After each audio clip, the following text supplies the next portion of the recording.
Ukrainian President Volodymyr Zelensky said Monday that battling in a hotly anticipated hostile against Russian powers was extreme, yet guaranteed Kyiv was pushing ahead. Since the weekend, Kyiv claimed to have liberated 7 villages in eastern and southern Ukraine from Russian forces. Early on Tuesday, Ukrainian officials announced that Russia carried out a massive missile attack overnight on the central Ukrainian city of Kryvyi Rih, resulting in the deaths, injuries, and destruction of civilian infrastructure. On the messaging app Telegram, Serhiy Lysyk, governor of the Dnipropetrovsk region, where Kryvyi Rih is situated, stated, "There are dead and wounded." Russian airstrikes hit a few regular citizen structures in the city, including a 5-story fabricating, the chairman of Kryvyi Rih, Oleksandr Vilkul, said prior.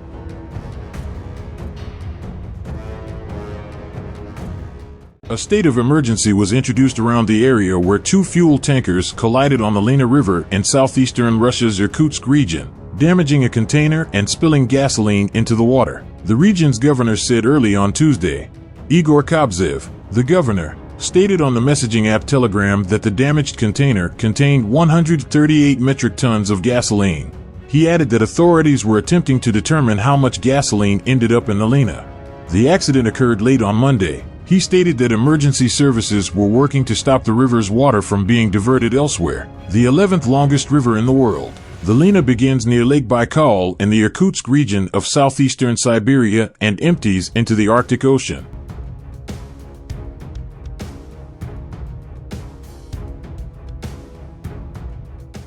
The head of the Global Nuclear Energy Organization, Rafael Grossi, will show up in Kyiv on Tuesday to meet Ukraine's leader Volodymyr Zelensky prior to going to the Zaporizhzhia thermal energy station.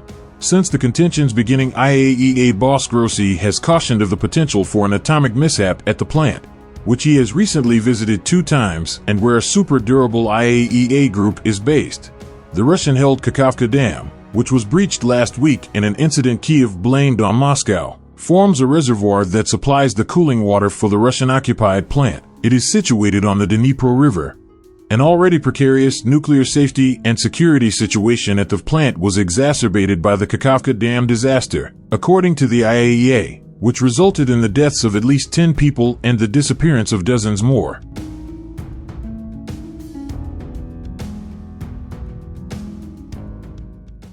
Ukraine on Monday said it had retaken 7 towns and made little gains in an extreme counter-hostile against Russian powers that France said could last months. The battling is extreme. However, we are pushing ahead. This is vital, Ukrainian President Volodymyr Zelensky said in an everyday night address.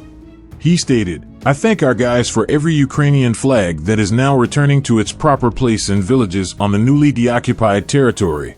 7 settlements were liberated," Ukraine's defense minister Gena Malyar said on Telegram on Monday, referring to the villages of Lobkovo, Levan, and Novodorivka in the southern Zaporizhzhia region, which are home to Europe's largest nuclear plant and are currently under Russian occupation. According to Malyar, Ukrainian forces had also regained control of Storozheve, a village in the south of the Donetsk region, close to 3 villages that had been retaken on Sunday.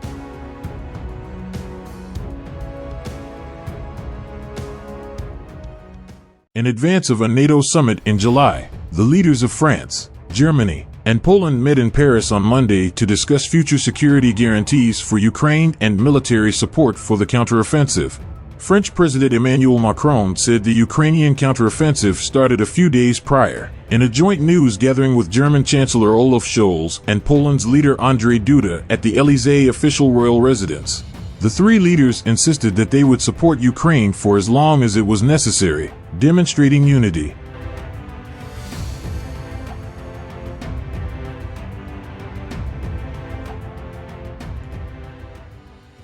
Ukrainian President Volodymyr Zelensky said on Monday that despite rain and fierce fighting, his forces were making progress on the battlefield and inflicting necessary losses. "The battles are fierce, but we have movement and that is crucial," he said in his nightly video address. "The enemy's losses are exactly what we need," he added.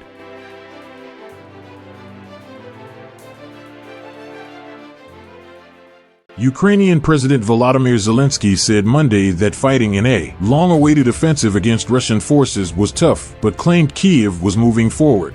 "The fighting is tough, but we are moving forward. This is very important, Zelensky said in a daily evening address. I thank our guys for every Ukrainian flag that is now returning to its rightful place in villages on the newly deoccupied territory, he said after Kyiv claimed to have recaptured 7 villages from Russian forces.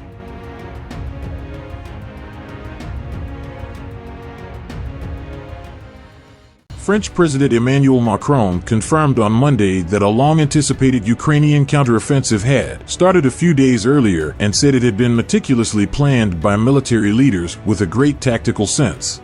We have done everything to help it, Macron told a joint news conference with German and Polish leaders. We have intensified the delivery of ammunitions, weapons and armed vehicles. We'll continue in coming days and weeks.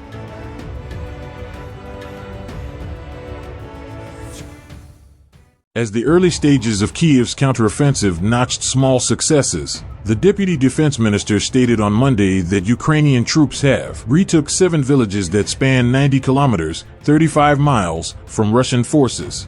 Representative Guard clergyman Hannah Malyar composed on the wire application that the Ukrainian banner was again flying over the town of Storozheve, in the eastern Donetsk area, and that her soldiers had additionally retaken 3 other close-by little towns and 3 in adjoining Zaporizhia region. In his nightly video address, President Volodymyr Zelensky stated, "The battles are tough, but our movement is there, and that is very important." He also said that his troops are having trouble with the rain and that he has talked to his military commanders about which points of the front we need to strengthen and what actions we can take to break more Russian positions.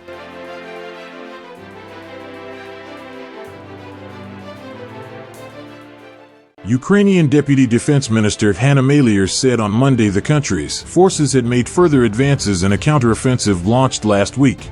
In a Telegram post, she said 7 settlements had been liberated, including 3 not previously claimed: Lobkov, Levan and Novodorivka in the southeastern Zaporizhia region.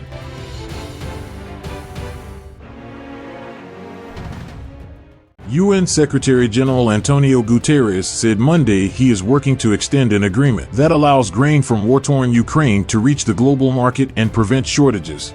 That crucial accord granting safe passage for Ukrainian grain to be exported via Black Sea ports despite Moscow's invasion was signed in July 2022 by Russia, Ukraine, Turkey, and the United Nations. It was renewed again in May but for only 2 months, until July 17th. Moscow is demanding guarantees on another agreement concerning its own exports, in particular of fertilizer components. I am concerned, and we are working hard in order to make sure that it will be possible to maintain the Black Sea initiative and at the same time that we are able to go on in our work to facilitate Russian exports, Guterres told a press conference.